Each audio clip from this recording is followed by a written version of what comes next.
It's happening. Hey, how are you, everybody? I don't think it's too early to say Happy Christmas. Happy Christmas. It's Friday. It's that day. It's a couple of days away. So I'm here to talk about people pleasing. Now, look, don't worry. We're not here for hours. I know everybody's busy. Gabby and me are going to be here for about 20 minutes. My lovely client, Gabby, who knows everything about people pleasing. The thing I love about bringing my clients on is that they really are experts. They really are experts. Not just that they've got the grades and they've got the qualifications and the certificates and all that stuff, but they've lived it and breathed it. That is why I love bringing them on here to talk about their specialist subject. So Ms. Gabby Mottershead, without further ado, is going to talk to us about how not to be a people pleaser, especially at this time of year. Because if one has a tendency to be a people pleaser, boy, oh boy, it's going to get inflamed at this time of year. Just because there's so many people wanting so many things done, nice things, things to do, all of that. So I'm going to step aside and I'm going to ask Ms. Mottershead to step forward. And my first question to you, Gabby, is why do you feel so strongly about people pleasing? How do you have first-hand knowledge of people pleasing? Thanks, Fiona. I know this for my life story. So, from being a little girl, from being 4 or 5 years old, I was taught by my parents, who, with all good intentions, told me, little girls are seen and not heard, and you must respect your elders, and you must be a good girl. And as we grow up, most of us realize that, we are as good as anybody else. And sometimes it's difficult to find your own voice when you've got that subconscious message that you need to be a good girl, or else people won't like you. And I carried that forward into my life. When I started work, I tried really, really hard to please my boss, to please my colleagues, to please my customers. And subconsciously, I carried that for many, many years. And it wasn't really until I was diagnosed with an aggressive cancer at the age of 44 that I took a huge step back and did a lot of reflecting on my own life and how I'd got to this position of being so stressed and running myself ragged and putting everybody else first before me. And, I'm a mother, I'm a grandmother, and I love Christmas. But for many years, part of Christmas for me was running around the shops like an idiot, being in a supermarket at 4 a.m. trying to get everything to make the perfect Christmas. And I took it all on myself because nobody asked me to. I took it all on myself because I really wanted my family to have the best Christmas ever. And there's nothing wrong with that. But, again, looking back when I got sick and I did a lot of reflection, I started doing a lot of research as well. And I realized that, there's a lot of research about people pleasing personalities is likely to lead to sickness for so many reasons. Firstly, because of stress. Nobody wants to be stressed because stress can be really suppress your immune system. But the other thing that I was carrying around with me, and I didn't really realize for quite some time, was the amount of resentment that I had inside me because I had to do everything. I was doing everything and nobody was helping me because, I didn't ask for help. I was so desperate for my life to be the way that I wanted it to be. I wanted everyone to like me. I wanted to be a nice person. I wanted to be a good mother. I wanted to be a good employee. I wanted all those good things. And there's nothing wrong with that. But for many, many years, I put myself second to everybody else. And I really believe that's what made me sick. Oh my And gosh, so, Gabby, that's incredible. Incredible. Incredible. And so at this time of year, this is going to really, really kick in for a lot of, look, let's be honest, a lot of women, right? A lot of women, because it really falls on women's shoulders to do all of this fixing and family stuff, right? Rightly or wrongly, it just does for now, anyways. So, yeah. I mean, I'm curious before we get on to the 3 tips that you're going to offer everyone today. And by the way, if you're watching this or listening on the replay, just put #replay and we know that you're there. If you're there live, come in and say hello. If you're really hearing what Gabby's saying, take it on board. The thing about you, Gabby, your story, is that you're coming through so strong to say, don't do it. If you notice you've got that resentment going on, you're probably over stretching yourself to please others. The people pleasing is kicking in. It's not a healthy thing in the name of God. How do you stop yourself doing it now? Have you really stopped that pattern? And it's not easy. It's like any new habit. At first, you have to concentrate on it. You really have to focus on it. It's like learning to drive. When you learn to Yeah. drive and you oh my goodness, mirror signal maneuver, anything. I'm never going to remember all this. But now then it becomes natural, and you jump in your car and you go wherever. And so any new habit is like that. At first, it feels strange and it feels difficult, and you've got to get over that feeling that, well, what if I start putting my needs first? What if people don't like that? And, people around you might not be used to that. But if they love you and they respect you, they're not going to have a problem with that. People who are going to have a problem with that are people who maybe have been overstepping your boundaries for a long time and taking advantage of you, maybe. But that's not a bad thing to bring that to the fore and think, well, that was the past and I'm taking responsibility for that. I allowed that to happen. But that's not serving me now. And I'm not going to take that forward into how I want to be in the future. Love it. And the other thing that's occurring to me is that if you have children, especially girls, Yeah. I just think it's so important to set an example for them, because it's not what we say that children follow, right? It's actually who we are being. So if they see us, quite frankly, being a bit of a doormat, then monkey see, monkey do. Absolutely. That's us showing them how to be in life, right? What Yeah. other role model have they got that has so much influence? So, we've got to do it for ourselves, but we've got to do it for our children as well. Mm-hmm. So right now at this time of year, what's one thing that people could do or not do, Gabby, to stop this? Yeah, well, a lot of people I'm talking to are getting really stressed out about the day. Christmas Day, we know it's just one day, but so many things come into play here with families and arrangements and food. But the main thing that a piece of advice to give you for that is just plan it in advance. Don't be put, almost painted into a corner where you think, oh, I've got to do this. Nobody has to do anything, and nobody can make you do anything. You can choose to do things, but you can choose to do it on your terms. But sometimes it's just having a plan of what you'll accept and what you don't want to accept. That makes sense. Love it. Complete and utter sense. Yeah. What's number 2? And number 2 is just think about you. There's nothing wrong with you. You are okay. Like I say, if people are going to get upset with you setting boundaries and asking for what you want, then that's on them. That's their problem. There's nothing wrong with you. And I always say to my clients is you just be yourself, because the right people will love you. Not everyone will love you. Your shock news is if you are yourself, not everyone's going to like you, but that's life. But the right people will love you for the beautiful, wonderful person that you are. You can't be all things to all men, so stop trying, because that is so exhausting. Yes. Yes, definitely. Now, what are we calling that one? What are we calling that one? So number 1 is plan. What's number 2? Just I heard a phrase and I've written it down because my memory's not the best, and it's about learning to hear your own voice louder than you hear the voice of other people. Okay. Shall I just put that down as personal? I'm just trying to keep it to a P so people remember. So maybe we put that personal down.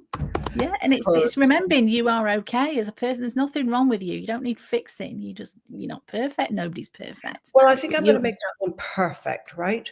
Perfect. Stop trying to be perfect. Yeah. Yes. Or quite frankly, you're perfect as you are. Good. Beautiful. What's the third thing, my darling?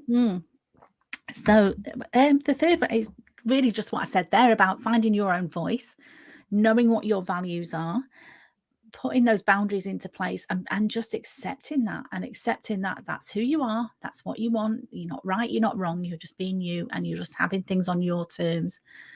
And as I say, your family or the people around you will accept that.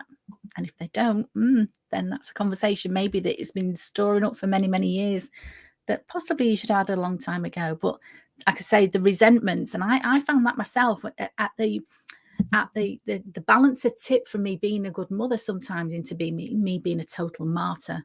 And nobody likes that, because it was like, oh, nobody helps me. Well, you didn't ask for help, So it's really hearing your voice and being strong and clear on what you want and what you don't want. Mm. I mean, we're always training other people how to treat us, aren't we? Absolutely. Yeah, we really are. And it's interesting what you said before about families, because I've got two sons.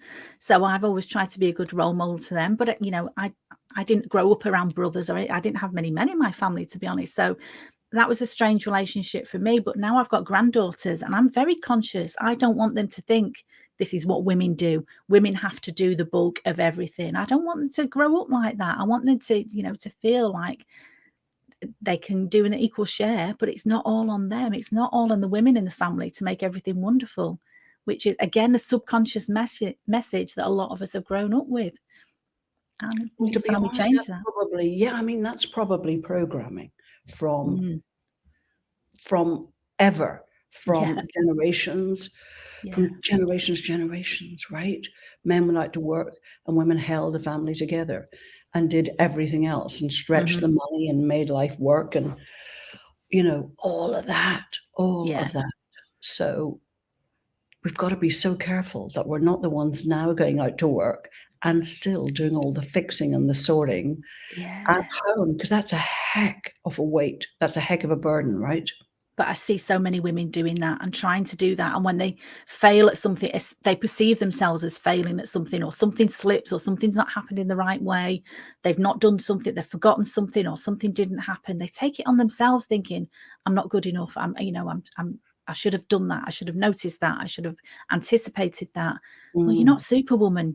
Come on, stop trying to be Superwoman, because that is exhausting. Do you know, the thing is, men, if they're given a job of work that clearly is huge, they are more likely to say, wait a minute, hold on, this is clearly two-person. This is a job for two people, Yeah. right? I mean, I've worked with men a fair amount in the past, and anything it is, anything, they're likely to say, whether it's just moving. I've moved heaps of times. Removal chaps will always go, now hold on a second. Yeah, that's a three-person job, that is, right? They're not gonna kill themselves Hmm. with two men trying to do it all. They will look at the job and go, "Well, hold on. We can't do that in the time that you want. It's a three-person job." And I think that's the same in so many areas of life. Men Absolutely. just don't seem to have that need to please that women Mm. do, or hold themselves responsible or blame themselves. Oh yeah, the blame and the guilt is a huge thing. I think that a lot of women carry around with themselves. Like I say, if everything isn't perfect in their family, it must be their fault. If everything's not perfect in their home, they must have done something wrong. Most men Yeah. that I know, not that too fussed about, how your home looks, how many cushions you've got on your settee. But women get really, really stressed about the fact that the home has to be perfect, their job has to be perfect, they need to look perfect. Nobody tells you this directly. A lot of it is subconscious programming that we've all grown up to. And we all want to be our best selves. Of course we do. But that doesn't mean we need to carry that burden around with us of beating ourselves up, of thinking, oh, well, I failed there, so I'm not really good enough. Yeah. Yeah, yeah, and I think what I'm hearing you say is pressure. It's like, Mm, "Oh my lord," like, just take the pressure off. I mean, at the end of the day, it is us ultimately agreeing yeah. to it, right? Doing it to ourselves, bad and good news. So I'm Mhm. taking pressure, putting pressure in there. Thank you, Fiona, Pressure! for condensing what I'm saying into a nice Yeah, the it's three P's. yeah, Thank you. definitely. It's pressure. It's pressure. Yeah, it It's is. But crazy the amount it that becomes women try and get done and do. exactly, but a lot of it comes from ourselves when we're not clear on what's important to us. And I really go back to this a lot about you're not clear about your own values or your own self-worth. It's very easy to take on other people's values. It's very easy to think, well, what my boss wants is more important than what I want, or what my children want is more important. I should be a good mother. I need to put my children first. That's great when they're toddlers, but not when they're, like I've got grown men walking about, they 35! yeah, Yes. I need to stop that now. Yeah, I've done my Yes, time. absolutely, yeah. Pick those underpants up. Yeah, absolutely. Well, I really hope that someone listening to this gets a light bulb moment and begins to ease up on themselves and begins to create I guess, more collaboration, whether it's at work or at home, where Absolutely. it's not them leading from the front, having to do everything, and actually making it personal if things aren't getting done in a certain way or on time. Especially in the work environment, it's quite likely you're doing two people's jobs. I remember this woman who left a job and she was so shocked because she said to me, I bet you anything they'll employ two people to do what I've been doing. Do you know how many they employed? Cool. Three. Yeah. Three. Mm. Right? So we've just got to stop doing it to ourselves. I think we've got Juliana there. Hey, Juliana, lovely to see you, my darling. Juliana saying this is great. Juliana, we're just saying that us girls, us women, God, we've got to be so careful not to perpetuate, frankly, being oppressed, not to be our own oppressors, right? Working like crazy at work, working like crazy at home. I mean, my mum, I said it before, every Christmas she used to say, thank God that's over. Thank God that's over for another year. Because it was just pressure. It was like, she would say, well, other people are having fun. I'm glad you're having fun. And yeah, I know. And of course, I just thought, well, why do you have to be so miserable? Right? But I just did not appreciate that actually she was carrying all of the burden of making ends meet and making things perfect on the day. So we have to make sure we're not carrying it through and passing it on, God forbid, to the next generation. We do not want our daughters or our granddaughters to be martyrs and doormats, God forbid. Yeah. Yeah, absolutely. Yeah, like you say, I think the bad news is we do it to ourselves, but the good news is we can fix it. So one thing, if you were to say one key thing, what is it? Like your number one. Be kind, especially to yourself. That's it. Just be Love it. kind to yourself. You're probably used to being kind to everybody else and think that's a good. It's not a bad thing. It's a great thing. But Yeah. you're kind to yourself. Do you know, you could even be quite light about it. I just have this picture of mum sitting on the sofa, possibly with a few Quality Street, and somebody saying, what are you doing? And her saying, I'm being kind to myself. This is what it looks like. So the kitchen's closed. Yeah. Yeah. I'm off duty now. You're on your own. I love it. It's got to be done. It has. It really has. For the sake of our health, quite frankly. Mm. Right. Yeah. And thank God, Gabby, you have been healthy and free from illness for 15 years, That's right? right. It really has. And it's sad, really. It took a big shot like that for me to really look at my life. But I've worked with so many women now, and it's not always cancer. It could be anything. It could be a relationship breakup. It can be redundancy. It can be sometimes those big shocks in our lives make us take a step back and think, oh, what's going on here? How have I got to this place? It is a time for reflection, and I wouldn't say cancer's a gift because I wouldn't wish it on my worst enemy, but wrapped up in away, right? wrapped up in that diagnosis, there were a lot of lessons for me to learn. And it's up to me to whether I choose to learn those lessons and change, because that's the great news is I can change. I can change what I do going forward. I can change the way that I'm living, or I can carry on as I was before, full of resentment and stress and all the things I didn't want to be anymore. But a lot of those things I've let go now, and I really appreciate it was on me. I created those things, but that's great because I can create something else. Definitely. And the thing that you specialize in is helping women to return. Well, it's not just women, it's people, but a lot of women return to work after a time of serious sickness, right? And, because I know you, I know that the thing that you preach is you got to make change. Absolutely. Because it's almost like the level of consciousness that brought you that problem. It has to be a different level of consciousness. And I know you're really practical and you work with people to keep their career because they've worked so hard to have the darn career. Who wants to throw it, away? So they want to keep their career, but they also don't want to sacrifice their health at the same time. I mean, that must be quite scary in all honesty. If someone goes back to work pardon me, and they know that the way they have worked and the environment that they have been in has probably contributed a lot Yeah. to them being that sick. So that Yeah. must be very scary for people to go back to work and think, oh God, here I am again. Yeah, So absolutely. what's one of the, maybe just give us a hint on what's one thing that you coach people to do differently or to look at first and foremost? Just one thing. Yeah. One thing is about boundaries, setting those boundaries. I used to take pride in the fact I was first in the office in the morning and I was last one to leave. And, there's no prizes for that. I took that on myself. Of those boundaries I set for myself. And do you know what? When I went back and I set different boundaries, the world didn't end. I didn't lose my job. I didn't get sacked. I just worked in a different way. I learned how to do that. And it depends, obviously depends on the environment you work in, how supportive your line manager is, all of those things. But I can work with people to communicate their needs.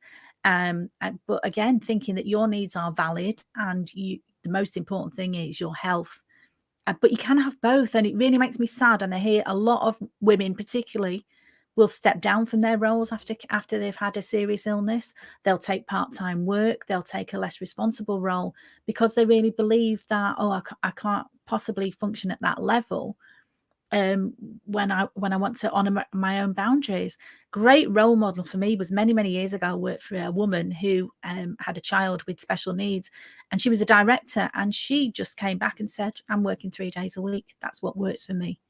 And it was, I'm going back 20 years. At the time, it was revolutionary. It was groundbreaking. Nobody had ever said that before, but it worked. She made it work.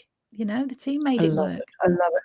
I love it. So look, it is possible. This is going to sound Mm, very cliched, but it really is possible to have it all, or at least to have that great career that you've worked so darn yeah, hard to have, and actually have your health.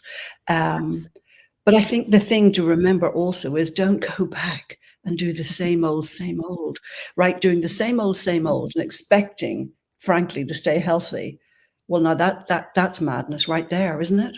Absolutely, that saying, yeah, the definition of madness, doing the same thing over and over and expecting different results. You want change, you can make it happen, but it's not just going to happen. Nobody's going to tap me on the shoulder and say, "Oh, you look a bit tired, have a day off." It's got Right. to come from you. You've got to be able to communicate what you need. But the first thing is recognizing what you need. If you've been working on autopilot, as many of us do for many years, thinking this is the only way I can work, this is the only way I can lead a big team, is by being omnipresent. I'm here all the time. I'm always on my phone. I'm always on my WhatsApp. Really? Is that a choice that you can change? That's what I challenge you to think about. And so lots of people are coming in with comments now. I'm going to see your comments in a second. Hello, Sharon. Nice to see you there. Look, in the name of God, aren't we all supposed to be living in a more enlightened age? Right? Allegedly. Yeah. Well, I mean, I would have thought, I mean, I haven't worked in corporate, but I've had clients who are in corporate at, fairly high level. But I would have thought that now is the time, more than any other time, when we can say, okay, the WhatsApp group is closed down Friday, 5 o'clock. Okay, no emails after Friday, 5 o'clock. Is that not de rigueur to put those clear boundaries in place for everyone? Yeah, it really depends on the culture of the organization, but I would challenge any woman or any leader to be challenging that. We all know that home life balance is for some organizations it's a real cliche and it's something they don't live. Some organizations are wonderful and they live and breathe it and they have senior people who will set that example. But I would always say if that's not the case where you are, well, challenge that because it's not right. It's not right. And you don't have to just go along. Maybe you're going to be the first one to put your hand up and say, that's not working for me. But if you're working with any reasonable people or any reasonable organization with a conscience, they're not going to challenge. They're not going to say that's not acceptable. They I don't want don't their think employees getting sick. They really don't. Yeah. Well, Yeah. also, they don't want to lose their reputation. They don't want to be reading about themselves in the Telegraph someday as being Yeah. that organization that everybody's talking about. Um, yeah. I mean, the thing to remember is it's our flipping health we're talking about here, and Yeah. people are like playing Russian roulette with their health. And you Mhm. can only get away with burning the candle in that way for so long, like for You so really long. can. At some point, your adrenal glands and everything else is just going to go no. And Yeah. burnout is at the highest. Sickness, absenteeism is at the highest in 10 years, like 10 Yeah. years. Yeah. So, yeah. Gabby, you've been amazing. I'm going to let you Thank go. you, Sharon, Fiona. it's nice to see you there. Juliana, so nice to see you there. But hashtag replay. If you're watching this on the replay, I will see you very soon. Thanks, gorgeous. Thank you so much. Go and Thank have you, an darling. amazing Christmas. And you. Lots of love. Merry Christmas. Bye Thank for you. now. Bye, Bye-bye. y'all. Bye. Bye. I'm Bye. going to do exit, and I